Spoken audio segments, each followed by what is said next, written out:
Donc, bonsoir tout le monde. Très heureux de vous accueillir pour cette nouvelle séance de votre matière droit des affaires.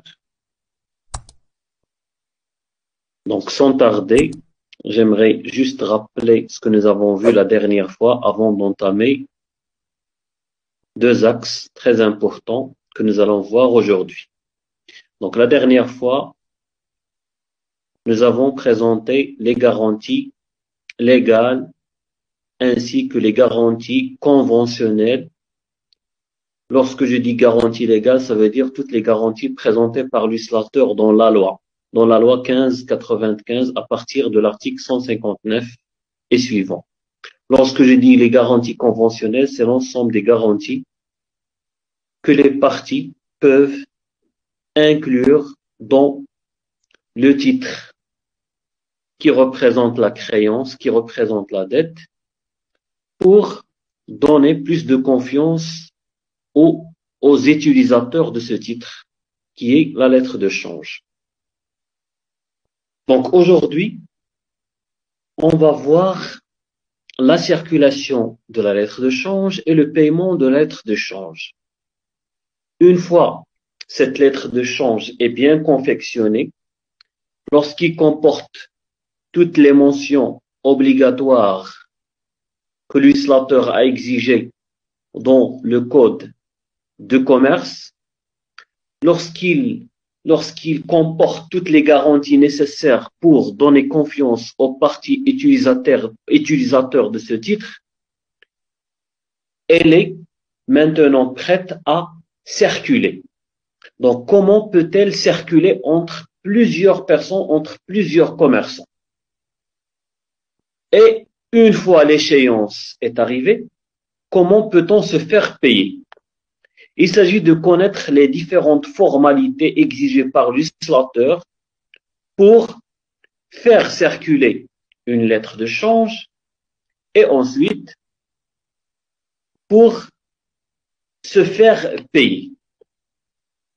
Donc, commençons par la circulation de la lettre de change.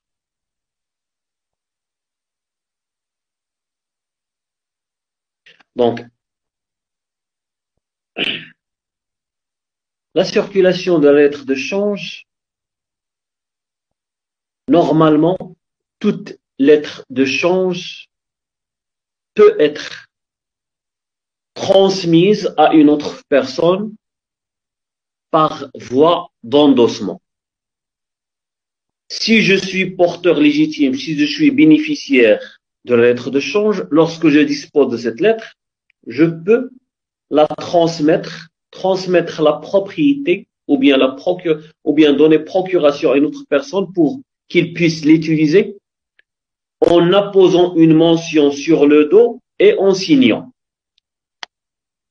Donc la circulation de la lettre de change est définie comme le fait de transmettre la traite de main en main.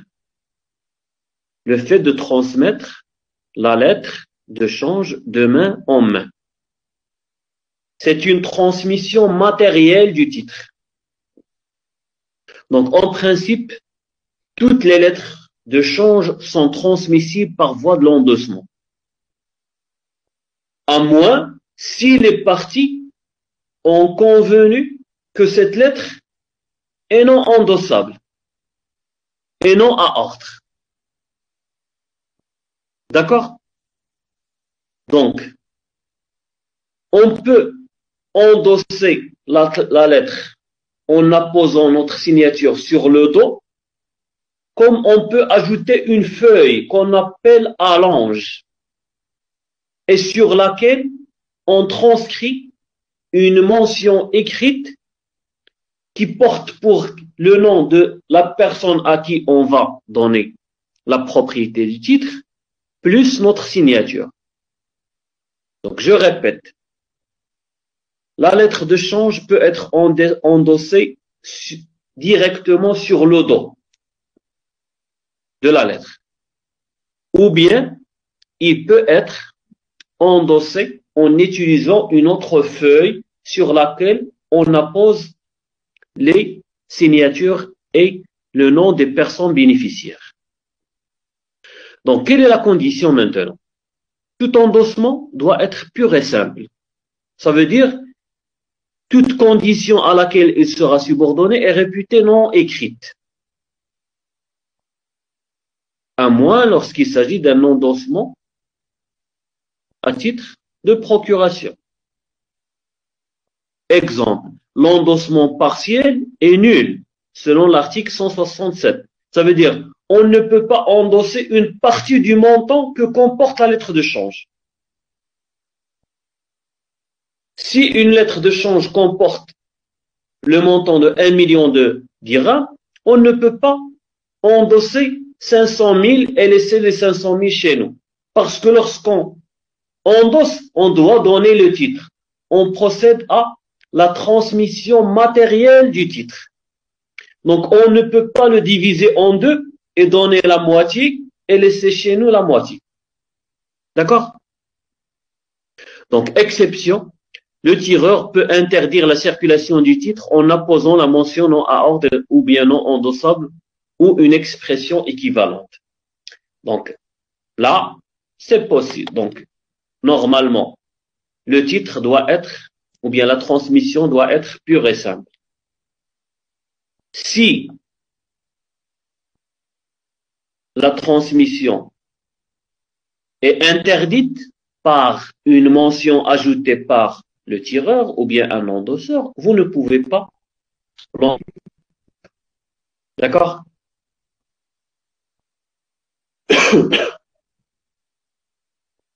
Maintenant, quels sont les types d'endossement? L'uslateur précise que le tireur ou bien les endosseurs, les bénéficiaires peuvent faire deux sortes d'endossement. L'endossement le plus utilisé, c'est l'endossement translatif, qui comporte le plus de problématiques, qui pose le plus de problèmes, alors que l'endossement non translatif ne pose pas beaucoup de problèmes. C'est un endossement qui ne transmet pas la propriété du titre, alors que l'endossement translatif permet de transmettre la propriété du titre. Donc, commençons par ce dernier, l'endossement non translatif peut revêtir deux formes. Donc, soit il est donné à titre de procuration, ça veut dire je donne le titre tout simplement à une autre personne pour qu'il se fasse payer à ma place. Il ne peut pas l'utiliser autrement dit.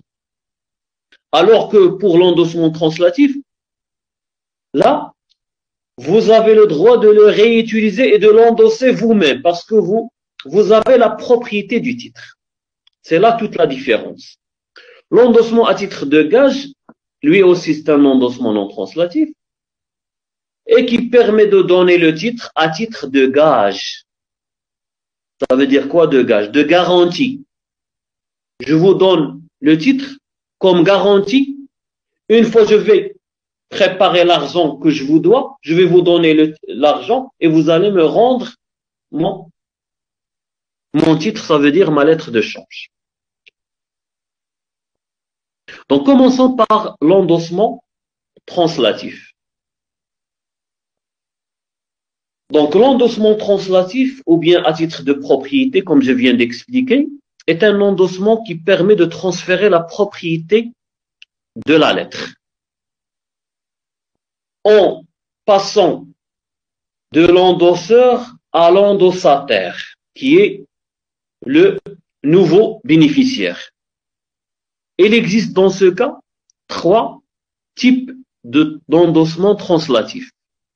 Ou bien, cet endossement peut revêtir trois formes. Soit il est nominatif, et dans ce cas, lorsque j'endosse le titre, je désigne le nouveau bénéficiaire par son nom. Il porte généralement la mention payé à l'ordre de monsieur Mohamed Makhlouf ou bien transmet à l'ordre de monsieur Mohamed Makhlouf. Donc là, j'ai désigné la personne, j'ai nommé la personne bénéficiaire du titre, en plus de ma signature. Mais je peux aussi le transmettre la propriété en blanc. Parfois, moi, lorsque vous me devez de l'argent, Khlouf, et vous possédez une lettre de change, vous pouvez me l'endosser, mais je peux exiger de vous de ne pas mettre un nom. C'est ce qu'on appelle l'endossement à blanc. C'est comme si vous avez signé un chèque à blanc. Donc, il suffit de signer et de me donner le titre. Moi, dans ce cas, je peux faire la même opération en donnant le titre à une nouvelle personne sans y toucher. Et dans ce cas, puisque je ne l'ai pas signé, je ne serai pas engagé cambièrement. Voilà pourquoi je peux vous exiger de l'endosseur de ne pas mettre mon nom. Si mon nom ne figure pas, donc dans ce cas, je ne suis pas obligé de signer moi aussi. Donc automatiquement, si je ne signe pas, je ne serai pas par la suite engagé cambièrement. Donc, je prends la lettre à blanc et je peux la transmettre à une autre personne, ainsi de suite. Lorsqu'une personne veut se faire payer, lorsque l'échéance arrivera, il peut ajouter son nom. En ajoutant votre nom, vous allez vous faire payer. Est-ce clair? Parfois, on met la mention au porteur, comme ce qui est faisable pour le chèque. Donc, un endossement au porteur, c'est un endossement équivalent à un endossement en blanc. Celui qui porte le titre sera payé. D'accord? Donc, il faut juste rappeler ici que si il est possible d'endosser une lettre de change au porteur, il n'est jamais possible de les mettre au porteur. Parce que nous avons dit que une lettre de change, c'est une lettre très partite. On doit nécessairement désigner le tireur, le tiré et le bénéficiaire. Lors de la création, on ne peut pas mettre au porteur. Il faut désigner un bénéficiaire parce que c'est ce bénéficiaire qui va endosser par la suite. S'il endosse un endossement nominatif, donc c'est celui qui a nommé qui peut endosser par la suite, par son propre nom. S'il a fait un endossement au blanc, le titre peut circuler sans comporter d'autres signatures. Est-ce clair?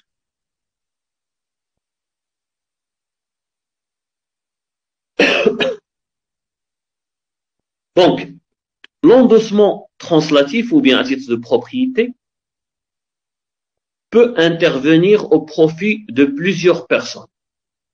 Soit au profit d'un nouveau porteur, c'est-à-dire un nouveau bénéficiaire, et c'est le cas le plus fréquent, soit un précédent endosseur. Ça veut dire, Mkhlouf a endossé la lettre à M. Slassi. M. Slassi, par la suite, a eu une relation commerciale avec X, et je l'ai endossé à X. X, par la suite, peut l'endosser à Mohamed. Donc, vous avez endossé à moi, et par la suite, le titre vous est revenu. Et nous avons un cas très original, celui du tiré accepteur qui devient endossataire. Donc, c'est un cas très original, ça veut dire, c'est un créancier cambiaire et débiteur cambiaire en même temps. Il demeure porteur et tiré accepteur. Bien sûr, en appliquant le principe de l'indépendance des signatures, il existe ici une indépendance entre celui qui détient le titre, qui est le bénéficiaire, et celui sur qui est tiré les titres. Pourquoi, lorsqu'on dit il y a une indépendance des signatures, ça veut dire que ce même tiré, même s'il a déjà accepté, il peut utiliser le même titre et l'endosser à une autre personne, puisque la date d'échéance n'est pas encore arrivée. Donc, il peut utiliser le même titre, même si à la fin, c'est lui qui va payer. D'accord? Donc, la traite survit car il y a eu d'autres signataires et ces derniers demeurent engagés cambièrement par leur signature. Ça veut dire, même si le titre est arrivé chez moi en tant que tiré. Je l'ai endossé par la suite à Monsieur Mohamed. Mohamed l'a endossé à une autre personne, ainsi de suite. Lorsque le temps du paiement, ça veut dire le moment des paiements est arrivé, l'échéance est arrivée, le porteur légitime a présenté les titres au tiré. Je lui dis, je n'ai pas d'argent. Je n'ai pas d'argent, donc il peut engager des poursuites quand il peut demander paiement à tous les signataires du titre. C'est là où apparaît l'importance de ce principe d'indépendance des signatures. Donc, il faut noter ici que l'endossement demeure possible jusqu'à la date ultime du proté, c'est-à-dire après l'échéance, faute de paiement. Elle est aussi possible postérieurement à cette date, mais l'endossataire ne sera un endossataire cambiaire, mais bénéficiera d'une cession de créance simplifiée. D'accord? Donc, lorsqu'on dit créance simplifiée, ça veut dire on ne va pas appliquer toutes les dispositions que nous sommes en train de voir qui relèvent du droit cambiaire. Mais on va appliquer les dispositions du droit civil. Mais ce qui est important pour nous, en tant que gestionnaire, en tant qu'homme d'affaires, c'est cette application des règles du droit cambiaire, dont les bases se trouvent dans le code de commerce. Donc maintenant, les effets de l'endossement translatif. Quels sont ces effets? Donc, l'endossement translatif produit plusieurs effets à l'égard des parties. Plusieurs droits cambiaires sont transmis avec le titre, avec la propriété du titre. D'abord, il y a transmission par le porteur légitime de tous les droits attachés au titre. Ça veut dire, si j'ai quelque chose vis-à-vis des autres signataires, c'est le nouveau propriétaire qui aura le droit d'exercer les mêmes droits que j'avais auparavant par rapport au titre. Il y a aussi transmission de la provision. Rappelez-vous ce que nous avons dit lors de l'avant-dernière séance. Celui qui détient le titre est le propriétaire de la provision. Parce qu'en fin de compte, le titre représente un montant correspondant au prix de la provision. Donc, tant que le tiré n'a pas encore honoré le paiement, la provision appartient au porteur légitime. Troisième effet, garantie solidaire de paiement. En appliquant le principe de l'indépendance des signatures et de la solidarité entre l'ensemble des signataires, chacun ou bien chaque commerçant qui a apposé sa signature sur l'acte est engagé cambiairement. Le porteur légitime peut lui demander paiement du titre. Et tous les signataires restent solidaires pour le paiement du porteur légitime. Ensuite, l'inopposabilité des exceptions. Cela veut dire quoi? Que le débiteur ne pourra pas invoquer contre l'endossataire les exceptions qui pouvaient opposer à l'endosseur, bien sûr, à moins que ce porteur aurait agi de mauvaise foi ou bien soit un porteur illégitime. Donc, si vous n'êtes pas un porteur illégitime, rappelez-vous ce que j'ai dit la dernière fois, si vous ne vous êtes pas mis d'accord avec l'ancien porteur, ça veut dire l'endosseur, qui avait une exception à l'égard du tiré. Donc, si vous êtes un porteur légitime, vous devez être payé, logiquement. Donc là, ce sont les 4 effets que peut produire la transmission d'un titre à titre de propriété. C'est ce qu'on appelle l'endossement translatif. Maintenant, l'endossement non translatif. La lettre peut circuler aussi par un endossement non translatif. L'endossement non translatif peut revêtir, comme nous avons dit, deux formes. Soit elle est donnée à titre de gage, soit elle est donnée à titre de procuration. Commençons par la procuration. L'endossement à titre de procuration est un endossement par lequel le porteur remet son titre à un tiers en lui donnant mandat pour se faire payer à sa place. C'est ce qu'on appelle un endossement pour encaissement. Si nous avons vu que la mention utilisée pour l'endossement translatif est le fait d'ajouter au dos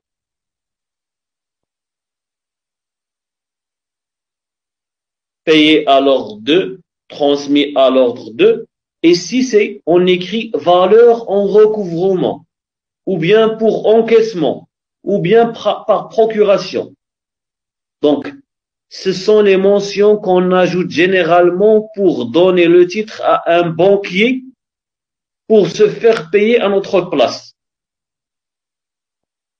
Bien sûr, on peut donner la procuration à n'importe quelle personne, mais dans la pratique, c'est souvent au banquier qu'on donne le titre pour qu'il fasse l'opération de recouvrement à notre place. Donc, cet endossement par procuration ou bien à titre de procuration présente un intérêt pour le porteur. Il lui permet d'économiser de l'argent étant donné qu'il n'est pas appelé à créer un service de recouvrement qui peut lui coûter cher afin de poursuivre ses recouvrements. Donc, le banquier s'occupe à sa place de ce recouvrement.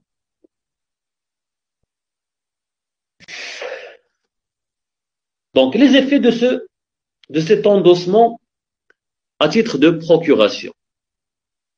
Donc, l'endossataire a les droits et les obligations des mandataires.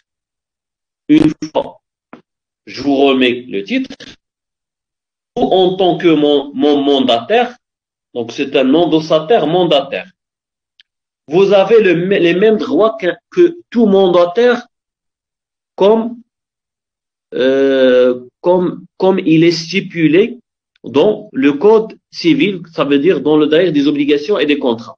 Donc, vous avez l'obligation de vérifier la régularité formelle du titre. Donc, lorsque je vous donne le titre, en tant que banquier, il vous revient de vérifier est-ce que toutes les mentions obligatoires figurent sur le titre. Est-ce qu'il n'y a pas quelque chose qui peut toucher à la régularité du titre? Une fois je vous donne, vous pouvez dresser protêt faute de paiement et donner avis. Ça veut dire, si vous présentez le titre à ma place au paiement, il y a un refus de paiement, vous devez dresser un protêt. C'est un acte judiciaire auquel je vais revenir tout de suite. Troisième effet, le mandat se termine en principe par le règlement des comptes après l'exécution du mandat. Ça veut dire, une fois vous vous êtes payé à ma place, le mandat se termine. Ça veut dire, je ne vous ai pas donné mandat général, juste pour se faire payer. Une fois vous avez accompli le travail, c'est bon. Le mandat ne prend pas fin par le décès du mandant ou la survenance de son incapacité. Ça veut dire, si un porteur a donné à sa banque mandat pour se faire payer à sa place, le jour suivant, il meurt, la banque poursuit le recouvrement. Vous ne pouvez pas, en tant que tiré, refuser le paiement parce que le mandant, ça veut dire celui qui a donné mandat, a trouvé la mort. Non. Donc, deuxième effet, l'endosseur ne devient pas débiteur cambiaire. Lorsque je vous donne le titre, vous n'êtes pas engagé cambiairement avec l'ensemble des signataires du titre. Vous ne prenez aucun engagement à l'égard des autres tierces. Troisième effet, la capacité commerciale n'est pas exigée. Ça veut dire quoi? Un mineur émancipé Ça veut dire un mineur qui peut exercer le commerce. Un mineur émancipé, vous vous rappelez du mineur émancipé que nous avons vu dans le cadre du droit commercial, peut faire un endossement de procuration. Les exceptions opposables à l'endosseur subsistent. Toutes les exceptions qu'on peut opposer à l'endosseur subsistent, même si nous avons procédé à une procuration. D'accord? Donc là, ce sont les 4 grands effets de cette transmission par procuration. Maintenant, l'endossement à titre de gage ou bien à titre péjoratif. Deuxième forme d'endossement non translatif. Lorsque je dis de gage ou bien péjoratif, le mot péjoratif, c'est un adjectif qui vient du latin penut, qui veut dire tout simplement gage. Gage, ça veut dire garantie, caution. C'est la remise faite au créancier par le débiteur principal ou par la caution d'un objet mobilier à titre de gage. Donc, je ne parle pas d'objet immobilier, et dans ce cas, on serait dans le cadre de l'hypothèque. Lorsqu'on transmet un objet mobilier, on est dans le cadre du gage, d'une caution. C'est une garantie. Si vous allez me rendre mon argent, je vais vous rendre votre titre.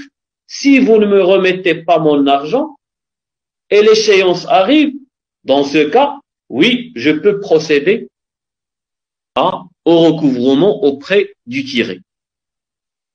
Donc, la mention qu'on ajoute sur le dos de la lettre de change pour désigner un endossement à titre de gage, ce sont les mentions valeur en garantie ou bien valeur en gage, plus notre signature en tant que porteur légitime. Donc, dans ce cas, le porteur, selon l'article 172, peut exercer tous les droits dérivant de la lettre de change. Ce qui veut dire quoi? Tout simplement que si son débiteur, ça veut dire l'endosseur, ne lui règle pas la dette à son terme, il peut présenter la traite au tiré à l'échéance pour se faire payer. Si, je répète, si il ne règle pas la dette avant son terme, cela veut dire quoi aussi? Que si vous recevez un titre, une lettre de change à titre péjoratif, ça veut dire à titre de gage, vous n'avez pas la possibilité de l'endosser à d'autres personnes. Parce que ce n'est pas une propriété. C'est juste une caution. Garantie. Si je vous rends votre argent, vous allez me rendre mon titre. Si vous me rendez pas mon titre, si je vous donne pas votre argent, vous pouvez dans ce cas, à l'échéance, vous pouvez aller se faire payer auprès du tiré. D'accord? Donc, vous n'avez pas la possibilité de faire vous aussi un endossement. Donc là, c'est la grande différence, qu'il s'agisse d'endossement à titre de gage ou bien d'endossement par procuration, vous n'avez pas la possibilité d'endosser vous-même le même titre. Alors que dans le cas de l'endossement translatif, vous avez toujours cette possibilité et le titre peut circuler jusqu'à l'échéance, ça veut dire jusqu'à la date de paiement. Donc, il faut noter à cet égard que le tiré ainsi que tous les obligés ne peuvent lui opposer les exceptions fondées sur le rapport personnel avec l'endosseur. Maintenant, le paiement de la lettre de change. Deuxième partie de cette séance. Donc, le paiement de la lettre de change. Dans ce cadre, on va voir que pour se faire payer, l'uslateur oblige le porteur légitime de présenter le titre au paiement. C'est une obligation qui est à la charge du porteur légitime.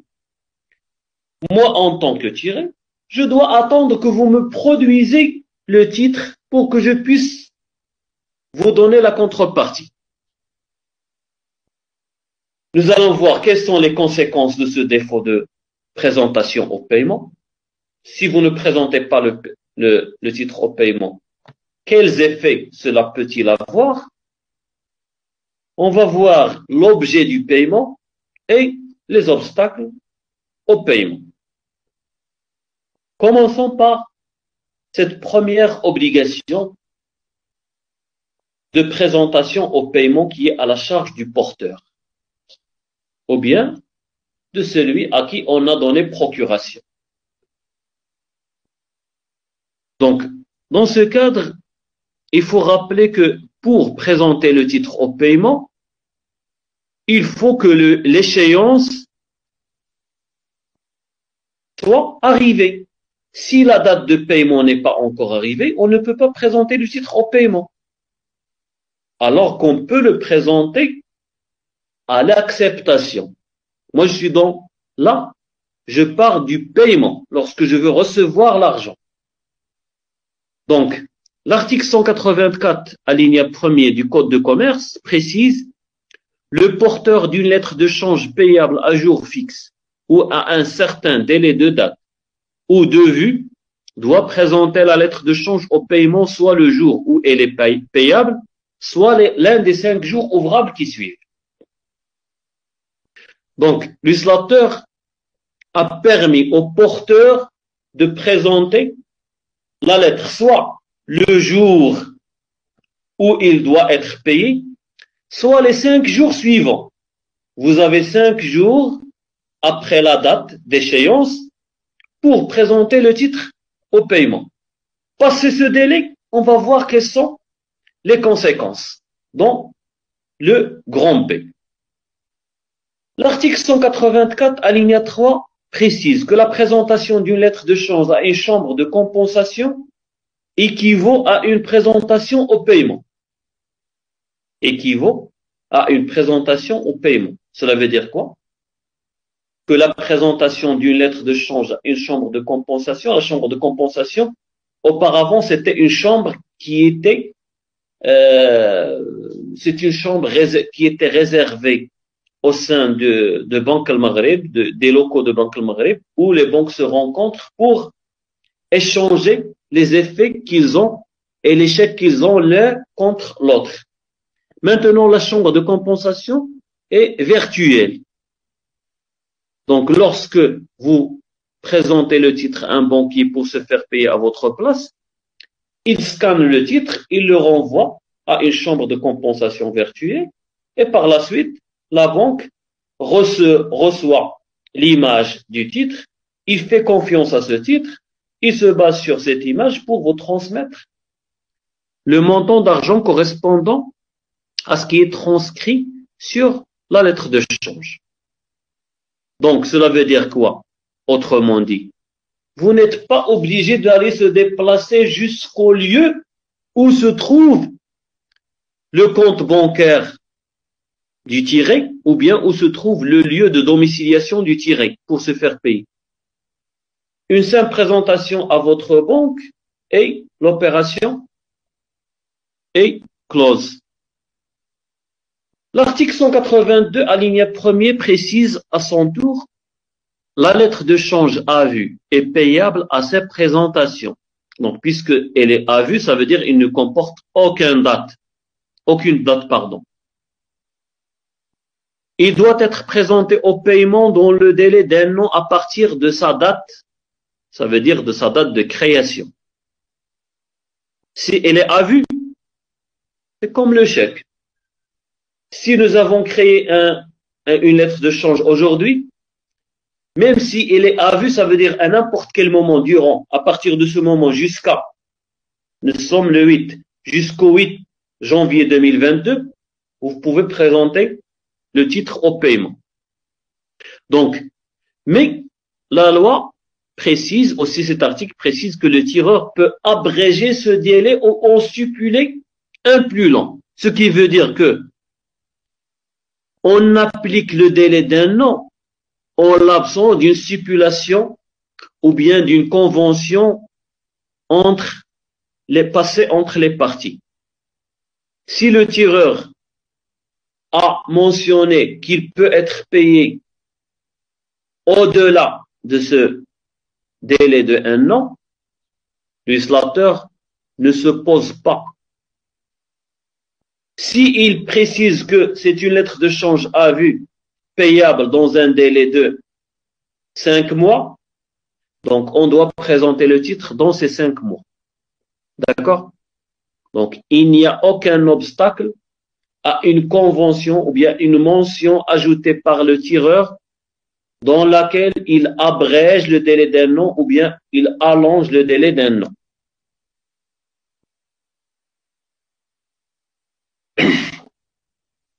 L'article 184, dans ses alinéas 2, 3, 4, 5, précise que le tireur peut prescrire qu'une lettre de change payable à vue ne doit pas être présentée au paiement avant un terme indiqué.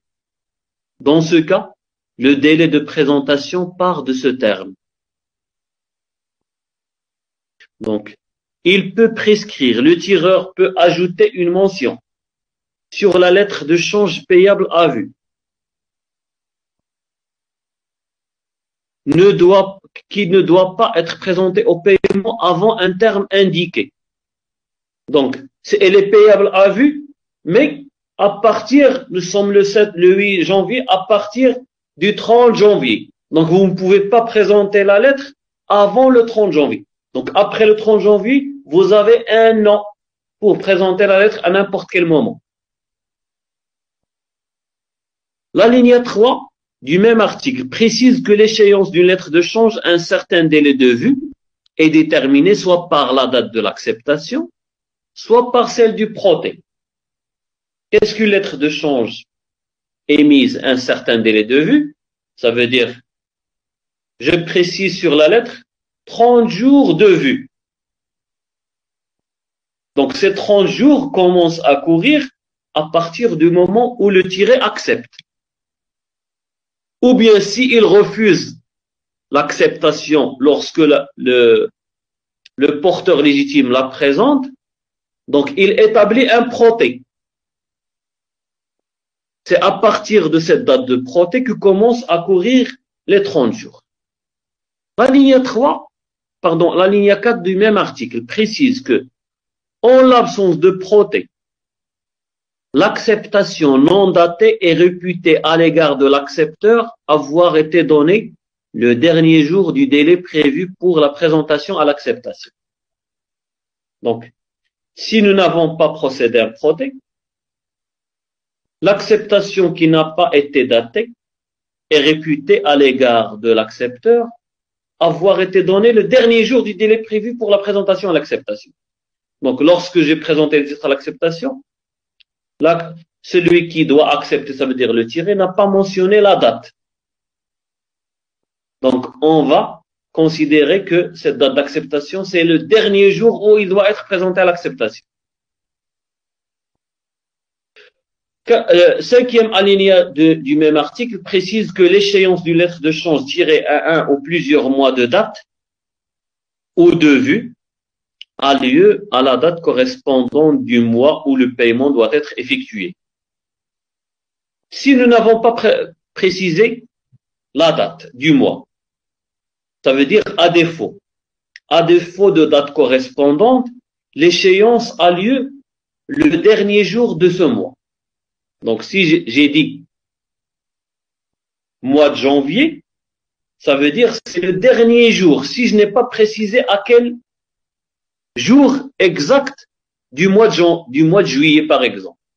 Donc, si je n'ai pas mis 15 juillet ou bien 20 juillet, l'illustrateur considère comme si vous avez dit le 31 juillet. C'est le dernier jour qu'on va considérer comme date ultime, comme date d'échéance. D'accord?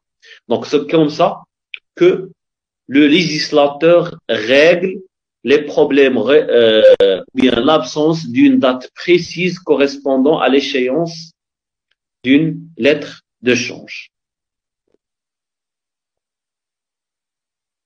Maintenant, les exceptions. Quelles sont les exceptions à tout ce que nous avons, à tous ces délais que nous avons présentés pour l'échéance? Comme dans toutes les obligations, du droit civil, la force majeure constitue toujours un cas où les personnes peuvent s'exonérer de leurs obligations. Donc, en cas de force majeure, les délais que nous avons présentés seront toujours prolongés de 30 jours. Si vous avez 5 jours pour présenter la lettre de change après l'échéance, donc ces 5 jours sont prolongés de 30 jours de plus. C'est ce que prévoit l'article 207. Donc, le porteur est dispensé de présenter la traite au paiement dans 2 cas. Deuxième exception. Donc, un protêt faute d'acceptation a été dressé. Donc, si, lorsque j'ai présenté en tant que porteur le titre au tiré pour acceptation, il a refusé. Donc, dans ce cas, j'ai établi un protêt. Je vous ai dit que si j'ai établi un protêt faute d'acceptation, je ne vais pas attendre. Les délais présentés par l'uslateur deviennent caducs. Donc, puisqu'il a refusé aujourd'hui, donc, il ne veut pas s'engager avec nous en tant que signataire combien, donc je peux commencer mes poursuites judiciaires. Ou bien, lorsqu'il y a une ouverture d'une procédure collective à l'encontre du tiré. Donc, dans ce cas, le tiré est en déconfiture, ou bien est en faillite, en procédure de faillite. Il y a une procédure collective qui est ouverte à son égard. C'est une société qui subit des difficultés financières énormes.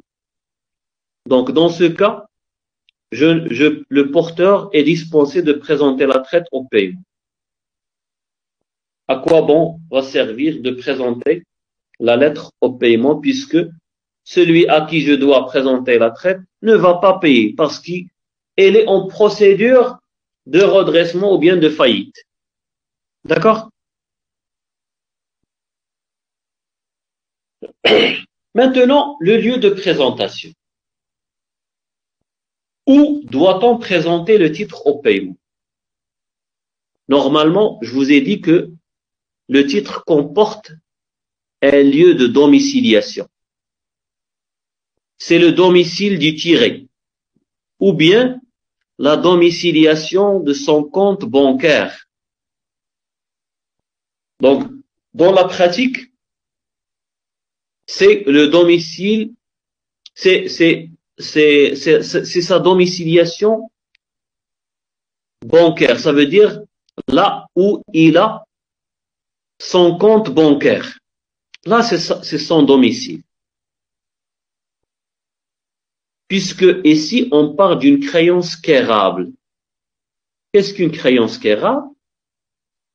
Par opposition à la créance portable. Une créance quérable, c'est une créance pour laquelle le créancier doit venir lui-même chercher sa créance, son argent. Il doit se déplacer chez le débiteur pour se faire payer. Par opposition à la créance portable, où le créancier attend que le débiteur arrive chez lui pour payer. Je vous donne un exemple. Si on prend le contrat d'assurance, pour un contrat d'assurance, l'assuré est un débiteur qui doit présenter qui doit honorer une créance portable. Sa dette, elle est portable. C'est lui qui doit se déplacer chez l'assureur pour payer sa dette. Alors que pour la lettre de change, c'est le porteur, c'est le créancier qui doit se déplacer chez le tiré, ça veut dire c'est le débiteur pour se faire payer. Donc la mention de domiciliation est devenue obligatoire en pratique car il permet de fixer le lieu de paiement à un endroit convenu autre que celui du tiré. Dans la pratique, c'est le domicile de la banque. C'est là où il se trouve son compte bancaire. Voilà pourquoi nous avons dit tout à l'heure que la présentation à une chambre de compensation équivaut à une présentation au paiement. parce qu'en pratique, les effets de commerce sont escomptés. Et on ne peut pas imaginer un escompte d'un effet en dehors d'une banque. Voilà pourquoi, dans la pratique, les lettres de change formalisées sont des lettres de change produites par les banques, donc ils sont domiciliés chez les banques. Le montant de paiement maintenant. Donc, le porteur, lorsqu'il présente le titre au paiement, il réclame à la fois le montant de la lettre de change ainsi que les intérêts s'ils sont stipulés sur le titre. Donc, s'il est stipulé que le titre produit des intérêts, notamment lorsqu'il s'agit d'une lettre de change à vue ou bien un certain délai de vue, donc les intérêts autolégaux à partir de l'échéance seront payés et exigés par le tiré. Si le porteur a établi un proté faute d'acceptation ou bien faute de paiement, il revient au tiré de rembourser ces frais qui ont été engagés par le porteur légitime. En plus des frais correspondant à des avis donnés, ainsi que d'autres frais correspondant à cette opération de paiement. Donc, autrement dit, le législateur essaye à travers ces dispositions de protéger le porteur du titre, afin de lui donner confiance que même s'il n'est pas payé à terme, il peut toujours se faire payer pour le montant plus les intérêts, plus tous les frais qu'il a engagés. Il ne va rien perdre. D'accord? Voilà comment on peut donner confiance aux utilisateurs des titres ou bien aux utilisateurs de la lettre de change pour qu'on puisse les encourager à utiliser ces effets de commerce. Maintenant, en cas de défaut de présentation au paiement, quelles sont les conséquences? La réponse à cette question se trouve dans les articles 186 et suivants du Code de commerce. Commençons par l'article 206, qui précise que après l'expiration des délais fixés pour la présentation d'une lettre de change à vue ou à un certain délai de vue, le porteur est déchu de ses droits contre les endosseurs. Et il est déchu, ça veut dire qu'il ne peut pas exercer ses droits contre les endosseurs, contre le tireur et contre les autres obligés, à l'exception du tiré accepteur. Si vous avez déjà accepté, j'ai toujours le droit de demander paiement. D'accord? Mais vous ne pouvez pas, si le tiré n'a pas accepté, vous ne pouvez pas poursuivre les autres, ni le tireur, ni les endosseurs, parce que vous avez failli à votre obligation de présentation du titre au paiement dans les 5 jours qui suivent l'échéance. D'accord? Vous êtes déchu. Vous n'avez aucun droit contre les endosseurs et le tireur, parce que ils ont eu confiance en vous pour se faire payer, pour respecter des obligations que vous avez ignorées.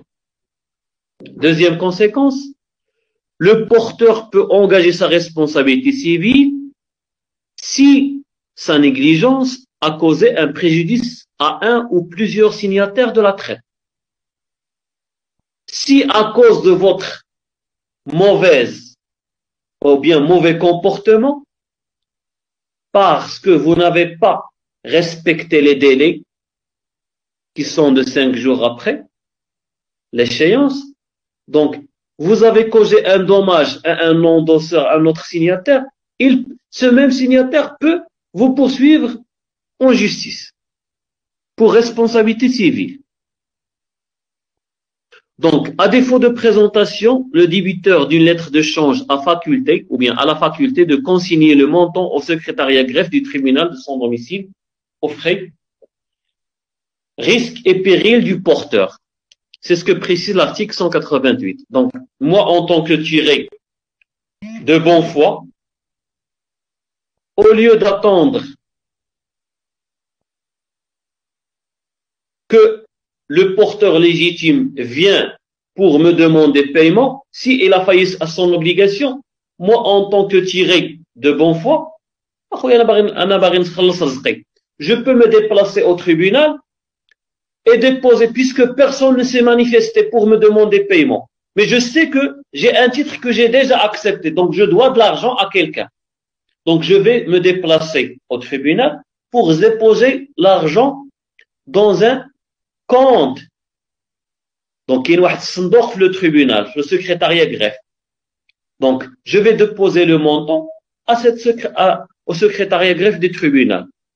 Mais les frais de ce dépôt seront supportés par le porteur qui a failli à son obligation de présentation du titre. Est-ce clair? Dernière conséquence, le porteur d'une lettre de change ne peut être contraint d'en recevoir le paiement avant l'échéance. Juste en tant que tiré, hack le paiement d'hier. Je vais attendre l'échéance. Parce que dans la plupart des cas, le titre comporte des intérêts. Si vous me proposez le paiement aujourd'hui, je ne vais pas bénéficier des intérêts pour la période restante. Est-ce clair? Voilà pourquoi vous ne pouvez pas obliger le porteur légitime à un paiement avant l'échéance. Mais s'il accepte, c'est bon. D'accord? Vous pouvez toujours proposer, mais vous ne pouvez pas le contraindre. D'accord? Oui, monsieur Mkhlouf. Monsieur غير deuxième conséquence, مازال ما فهمتهاش مزيان. نعم. Deuxième conséquence, مازال ما فهمتهاش مزيان. La deuxième, oui. Donc j'ai dit pour la deuxième conséquence, j'ai dit le porteur peut engager sa responsabilité civile si sa négligence a causé un préjudice à un ou plusieurs signataires de la traite. Si par votre comportement, vous avez causé un préjudice, un dommage à un autre signataire, là, vous êtes engagé civilement avec celui à qui vous avez causé préjudice. Parce que vous n'avez pas présenté le titre à la date précise, l'un des signataires du titre a été endommagé. Donc, il peut engager des poursuites contre vous. C'est ce que je veux dire à travers cette deuxième conséquence. S'il vous plaît, d'abord, le précédent signataire. هذاك ما بقى عنده والو ما فهمتش هذاك لو دوماج اللي غادي نسبب فيه لواحد اندوسور بريسيدون اللي هو ديجا راه باع مثلا اون تريت دونك كاين بينو تيغي دونك الا صرا شي مشكل بينو لو تيغي علاش هو غادي ينوض زعما شي اكزومبل الدوماج اللي غادي. D'accord, un exemple. Donc, prenons l'exemple d'un tireur bénéficiaire. Un tireur, pardon, ce n'est pas un tireur bénéficiaire. Donc, un bénéficiaire le bénéficiaire, c'est le porteur légitime. Il n'a pas présenté le titre au paiement au moment opportun. D'accord? Le tireur a déjà envoyé la marchandise au tiré. Et en même temps, il a conclu une opération avec le bénéficiaire, avec le porteur légitime. Donc, lorsque le porteur légitime a présenté le titre après l'échéance, le tiré lui a dit, puisque je n'ai pas accepté, vous avez présenté le titre en dehors du délai, légal, donc à ce moment, je ne dispose pas de l'argent. Donc, si le bénéficiaire ne se fait pas payer, il peut ne pas acheter de la part du tireur la marchandise qui peut-être, s'il aura reçu paiement, il aurait dû conclure le contrat. Donc, cela veut dire que le non-paiement ou bien ce non-respect du délai de paiement n'a pas causé seulement préjudice au tiré, mais aussi au tireur, pardon, n'a pas causé préjudice seulement au porteur, mais aussi au tireur. Parce que c'est une occasion ratée pour le tireur de conclure un marché avec une autre personne. D'accord? Là, c'est un exemple qui peut pousser le tireur, ça veut dire un autre signataire qui est un autre signataire, à demander ou bien à poursuivre le porteur légitime pour non-respect de présentation du titre au paiement dans le délai légal. Est-ce que c'est compris, monsieur Moussa? la clientèle يعني البورتور يصير لو تيرور غادي هنايا ولا ما خدو مارشي compris monsieur j'ai compris c'est bon oui j'ai compris le son coupe chez vous oui monsieur c'est vrai قلت زعما هنا لو دوماج هو انه لو تيرور ديالو ولا ما كملش واحد المارشي ديال لو تيري هذا هو لو دوماج اللي تسبب فيه لو بورتور ليجيتيم. Exactement. Exactement. Je vous en prie. Donc, passons maintenant à l'objet du paiement.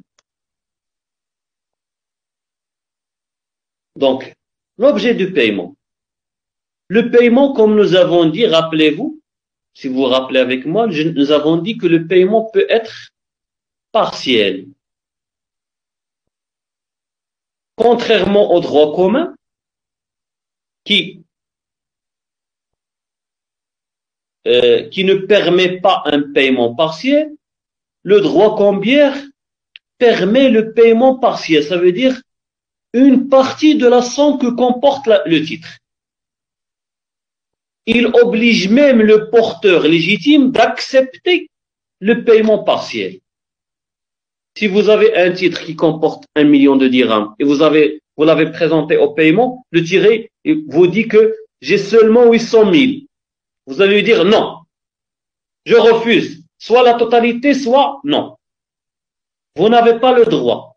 Vous êtes obligé d'accepter le paiement partiel et pour le montant restant, faire un protêt. Ça veut dire faire une attestation de refus de paiement pour le montant restant qui n'a pas été honoré par le tiré. Donc, si le porteur refuse le paiement partiel, il perd en principe ses recours contre les différents signataires à concurrence du montant qu'il a refusé. C'est une règle du droit cambiaire qui déroge à toutes les règles du droit civil. Si vous avez refusé le paiement partiel, vous ne pouvez pas me poursuivre en tant qu'ancien signataire pour ce montant. Vous ne pouvez demander que le montant restant. Donc, si le porteur accepte maintenant le paiement partiel, le tiré a le droit d'exiger que mention de ce paiement partiel soit faite sur la lettre de change. Donc, je vous donne 800 000 dirhams, vous devez mentionner sur la lettre que j'ai payé 800 000 et il reste 200 000. Et que quittance lui soit donnée. Ça veut dire, je lui donne une quittance correspondant à 800 000 dirhams. Comme quoi, j'ai honoré une partie du montant que comporte la traite. Bien sûr, pour éviter que le tiré paye deux fois le même titre. Toujours dans l'objet du paiement, maintenant, la monnaie du paiement. Lorsque je dis la monnaie du paiement, est-ce que, en tant que tiré, vous êtes appelé à payer par le dirham marocain ou bien par une devise étrangère? Parce que la lettre de change, c'est une lettre de change qui peut servir à faire des paiements à l'étranger. Donc ici, l'article 187 précise que lorsqu'une lettre de change est stipulée payable en monnaie, en une monnaie n'ayant pas cours au lieu de paiement, le montant peut être payé dans la monnaie du pays, d'après sa valeur, au jour de l'échéance. Si le débiteur est en retard, le porteur peut à son choix demander que le montant de la lettre de change soit payé dans la monnaie du pays d'après le cours, soit du jour de l'échéance, soit du jour de paiement. Donc j'ai présenté le titre au paiement aujourd'hui. Je dois me faire payer par euro. Donc c'est l'équivalent de l'euro ce jour-là. Donc c'est le montant de change du dirham en euros qui sera utilisé comme base de calcul de montant de la lettre de change. Donc, les usages du lieu de paiement servent à déterminer la valeur de la monnaie étrangère. Le même article ajoute, si le montant de la lettre de change est indiqué dans une monnaie ayant la même dénomination, ça veut dire dirham émirati, dirham marocain. Donc, qu'est-ce qu'on va adopter? Ce sont deux monnaies qui comportent la même dénomination, mais avec une valeur différente, dont le pays d'émission est celui du paiement. Donc, celui qui a émis la lettre de change était au Maroc. Il a stipulé 500 000 dirhams. Wesh had dirham émirati ou bien marocain. Donc, on est présumé s'être référé à la monnaie du lieu de paiement. Ça veut dire c'est là où le tiré dispose de son compte bancaire, c'est le lieu de paiement qui sera considéré comme lieu auquel on va se référer pour se faire payer par la monnaie de ce pays. À moins que nous avons déjà stipulé sur le titre qu'on va être payé par le dirham marocain ou bien le dirham émirati. Dans ce cas, il n'y a pas de problème. S'il y a absence de précision, dans ce cas, on va se référer au lieu de paiement. C'est la solution donnée par l'article 187 du Code de commerce. Maintenant, la preuve du paiement. Comment prouver que vous avez payé? Donc, qui doit prouver? C'est celui qui est obligé de payer. Donc, c'est le tiré. Donc, dans ce cas, le tiré peut exiger que la lettre de change payée lui soit remise acquittée par le porteur. Je vous ai donné l'argent, vous devez me rendre la lettre de change et sur laquelle vous mentionnez que vous avez reçu le montant de la somme correspondante. Est-ce clair? C'est ce que précise l'article 185, alinéa 1er. Donc, en pratique, la lettre de change est souvent payée par l'intermédiaire d'une banque. Donc, dans ce cas, la preuve est facile à établir puisque le relevé de compte bancaire permet de prouver que le tiré a effectivement payé la somme correspondante à la lettre de change. Donc, la preuve en matière de paiement de lettres de change est facile à établir étant donné que tous les données, on peut se les procurer de la part de notre banque. Maintenant, les obstacles au paiement. Il existe deux obstacles au paiement. Deux grandes catégories d'obstacles au paiement. Donc d'abord, l'opposition. Ça veut dire que le tiré peut s'opposer au paiement, de faire opposition auprès de sa banque.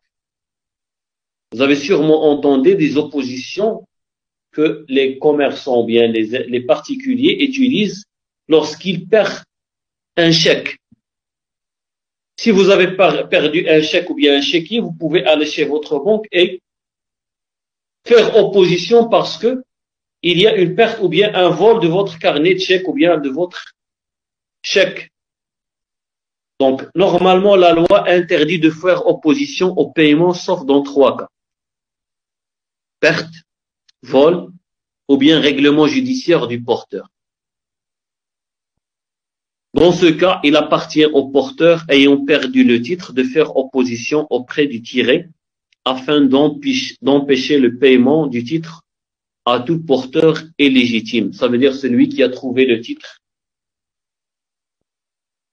ou bien celui qui a volé le titre. Donc, j'avais une lettre de change, à un moment donné, je la trouve pas. Donc, moi, en tant que porteur légitime, je vais m'adresser au tiré pour faire opposition. Si jamais quelqu'un vous présente le titre, ne le payez pas parce que c'est un porteur illégitime. D'accord? À part ces 3 cas, vous ne pouvez pas faire opposition. Donc, quelles sont les solutions présentées par le législateur? Donc, en cas de perte ou bien de vol, les 2 premiers cas,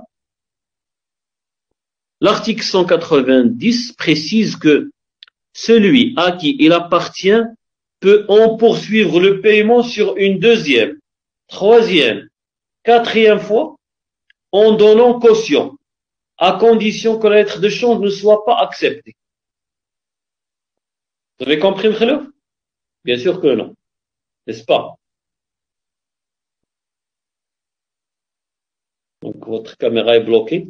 Donc, j'ai dit que celui qui a perdu ou bien dont le titre a été volé peut régénérer, peut reproduire, peut créer un autre titre une 2e fois, une 3e fois, une 4e fois. S'il le perd la première fois, il peut produire un autre titre, un 2e titre, un 3e titre. D'accord? À condition, il doit déposer une caution. D'accord? Si la lettre de change n'est pas acceptée. Si elle est acceptée, ça veut dire que il se peut qu'il y aurait un endossement et cet endossement et cette lettre a été endossée plusieurs fois, donc il serait difficile de produire un autre titre alors que le titre a circulé entre plusieurs mains et il comporte aujourd'hui plusieurs signatures. L'article 182 du Code de commerce précise, quant à lui, si celui-ci ne peut représenter la seconde, la 3e ou bien la 4e, que la lettre de change soit acceptée ou non, il peut toujours obtenir paiement par ordonnance du président du tribunal. Donc, il a marqué, s'il ne peut pas créer une nouvelle lettre, une 2e fois, 3e fois, 4e fois, donc dans ce cas, il peut toujours s'adresser à qui? Au président du tribunal de commerce, bien sûr. Au président du tribunal de commerce parce que c'est un titre qui est commercial par la forme. Donc, après avoir fait opposition aux mains du tiré et donné caution et justifié de sa propriété de lettre de change par 6 livres. Lorsque je dis par 6 livres, ça veut dire par 6 livres comptables. Et il doit produire les livres comptables sur lesquels il est mentionné qu'il a reçu une lettre de change le jour X, Y, etc. Et il doit donner caution au greffe du tribunal et par la suite recevoir le paiement par un jugement, par une ordonnance prononcée par le président du tribunal de commerce. 2e cas. Si le tiré fait l'objet d'un redressement ou bien d'une liquidation judiciaire. Pardon, le porteur. En cas de redressement ou bien de liquidation judiciaire du porteur. le syndic du porteur en règlement judiciaire pourra faire opposition au tiré et se faire payer à lui-même pour intégrer la créance dans l'actif de la procédure collective. Je dois m'arrêter ici pour vous faire comprendre à quoi sert cette disposition. Vous savez que lorsqu'une société en redressement judiciaire, le gestionnaire ou bien les propriétaires de l'entreprise ne peuvent pas se faire payer, ne peuvent pas utiliser l'argent. Le capital social ne leur appartient plus. Lorsqu'on est dans une procédure de liquidation, c'est un agent nommé par le tribunal de commerce qui procède au ramassage d'argent, à la liquidation des biens de l'entreprise, parce que nous avons constaté que l'entreprise ne paye pas ses créanciers. Donc, il va rassembler l'ensemble de ses créances pour pouvoir partager ce qu'il a pu réunir entre l'ensemble des créanciers de l'entreprise. Donc, vous n'avez pas dans ce cas le droit d'aller, en tant que porteur légitime, d'aller se faire payer directement parce que vous allez utiliser l'argent pour vous-même.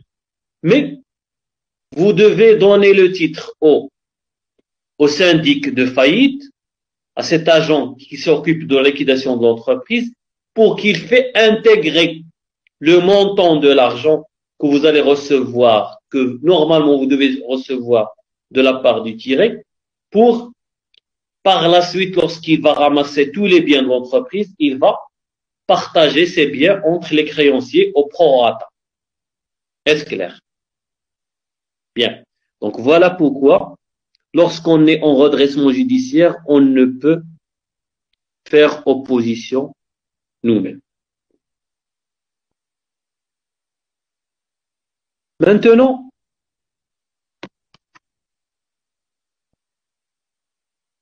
le refus en cas de refus de paiement. Qui va refuser le paiement? C'est le tiré.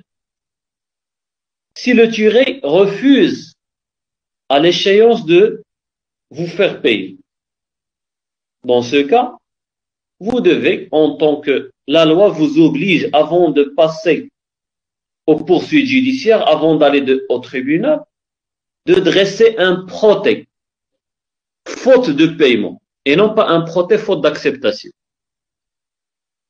Donc, il s'agit là d'un acte qui est authentique parce qu'il est établi par un agent du greffe du tribunal, un agent assermenté, qui constate officiellement le refus de paiement dans un acte judiciaire et les motifs de ce refus. Donc, je répète, si vous disposez d'une lettre de change et vous la présentez au paiement à l'échéance, le tiré refuse de vous payer pour une raison ou pour une autre, vous, en tant que porteur légitime, vous êtes obligé d'adresser un protêt qui est établi par un huissier de justice, par un agent du greffe du tribunal, qu'on appelle huissier de justice, qui établit qui constate d'une manière officielle ce refus de paiement et les motifs de ce refus. Parce que si vous passez au tribunal et vous dites, le tiré a refusé de me payer, le tiré va venir au tribunal et va dire, non, je n'ai pas refusé. C'est lui qui ne s'est pas présenté. Donc, à qui va-t-on donner raison, nous, en tant que juge? Est-ce au tiré ou bien au porteur? Voilà pourquoi le législateur a exigé que s'il y a refus, il doit y avoir une autre personne à qui on a confiance en tant que tribunal pour constater ce refus. D'accord? Avant d'entamer les poursuites. Donc, cependant, si la lettre comporte la mention retour sans frais ou bien sans protêt, le porteur est dispensé de la procédure de protêt. Ça veut dire, oui, Mkhalo. D'abord, supposons que le huissier refusé de payer le porteur. مثلا داك لو بورتور دار واحد لا تخيت. دونك مثلا في التريبيونال مثلا لو تيغي قد يقول لهم بانه راه انايا كاع ما جاش عندي ودار داك تخيت منو راسو. دونك شكون اللي غادي يعني يغارونتي بانه راه ريفيزا يعني ريالمون بلا ريفيزا؟ C'est ce que j'essaie d'expliquer. C'est le huissier de justice. C'est cet agent de greffe du tribunal. الميسي هذاك براسو خصو الويسي براسو خصو ان بروف. Une preuve. وي خصو لو بورتور يعطي ان بروف بانه لو تيغي راه ريفيزا. Il مثلا va, لو بورتور يخدم. il va se déplacer avec lui سي chez le tiré. D'accord? Pour constater. C'est bon, Khalouf?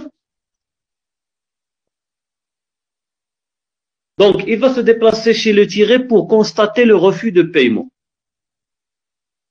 Dans ce cas, le juge a confiance dans le procès verbal établi par l'agent de greffe du tribunal. C'est un acte authentique.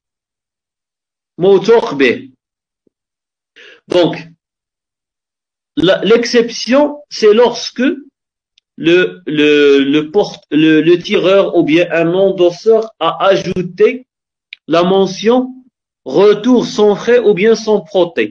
Dans ce cas, il a dispensé le porteur, le dernier porteur, de dresser un proté. Donc, s'il y a un refus de paiement, il va revenir pour demander aux autres signataires le paiement à la place du tiré. Est-ce clair? Donc, si le titre ne comporte pas une mention retour sans frais ou bien sans proté, il est obligé de faire ce proté-là. Est-ce clair? Donc voilà, c'est tout ce que j'ai à dire sur le paiement de la lettre de change et sur, nous avons vu la circulation de la lettre de change et le paiement de la lettre de change. Donc je vais rappeler rapidement les grands axes de ce cours. Donc aujourd'hui, nous avons dit si la lettre de change est créée, s'il respecte l'ensemble de la réglementation édictée par le législateur dans le code de commerce et comporte les différentes mentions obligatoires, s'il présente toutes les garanties conventionnelles et légales, il peut circuler librement. Normalement, on peut faire circuler la lettre de change en transmettant la propriété de cette lettre de change, comme on peut la faire circuler en transmettant soit la lettre de change à titre de procuration pour se faire payer à notre place, soit on peut la donner en tant que gage. Lorsqu'on transfère la propriété, la lettre peut circuler jusqu'à l'échéance sur un nombre indéfini de personnes.